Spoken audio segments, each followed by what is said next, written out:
To the best of my knowledge, this is the first time at a SCERP meeting that the issue of border governance has been a specific topic.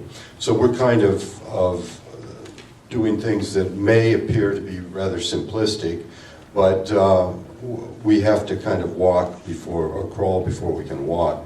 Anyway, the current state, the idea of that we were very emphatic about was there is a lack of understanding of life on the border. And we don't mean in this room, or we don't mean necessarily with elected officials, but that appears there also, but primarily with people. The constituents on both sides of the border just don't understand the presence of the border or how the border operates. Probably more understanding in Mexico than in the United States. One of the solutions is to build interest at all levels on the border, city, state, national, talking to elected officials, and then of course to the individuals, the citizenry itself. Another current state is the issue of federalism. Both Mexico and the United States are federal republics.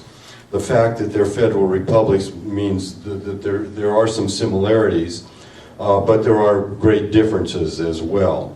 And the issue of how to solve this, I guess there's good news and there's bad news. There's a way of solving it. We, as federal republics, those of us who operate in federal systems, over the years have learned how to collaborate.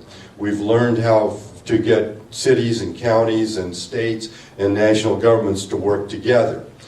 So that kind of collaboration that's necessary to make a nation work, we've both gone through.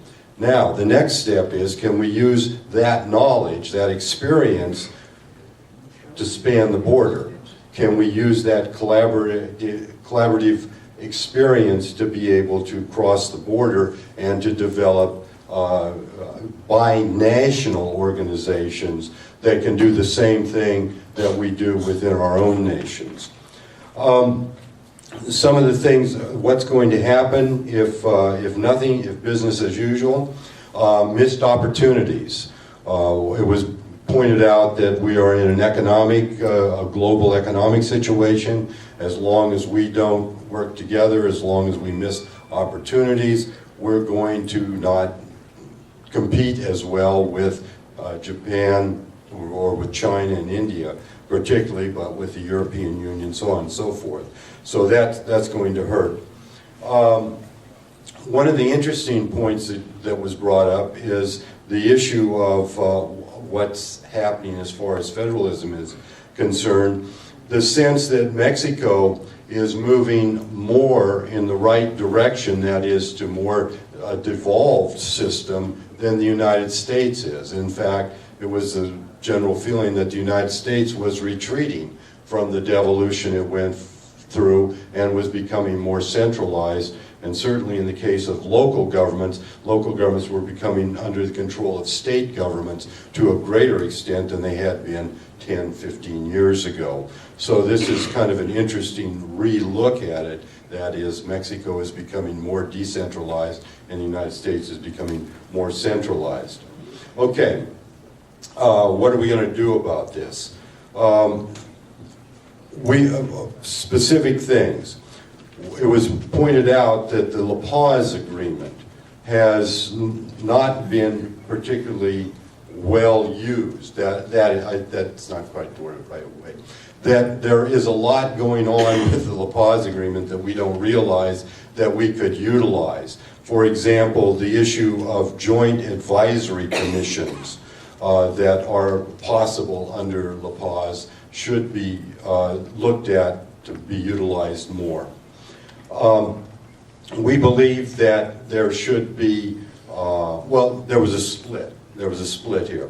On the one side, there were those who said that any kind of an organization that was going to boundary span or was going to be binational should include all the players. That it should start with the federal level and work down through the state, local community NGO, and then on the other side of the border do the same thing, creating a big table with everybody around it.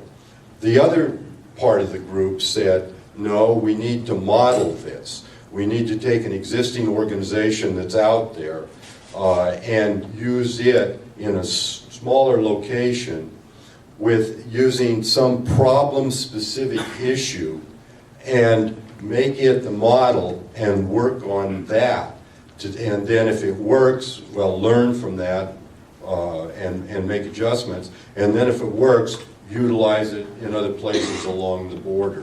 One of the examples was the Sandag, Implon, Tijuana, San Diego thing that is already in place, that is already operating, and to use that and more specifically look at it as a model using some sort of a problem specific. And here we again diverged.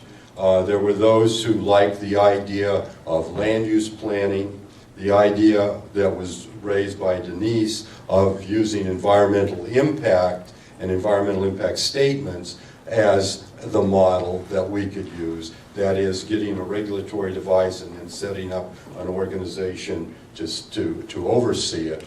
And then there were others who said, no, we need to look at specific problems and focus on those, and using the good neighbor recommendations that are coming out of the most recent report as a to pick out the models that we would look.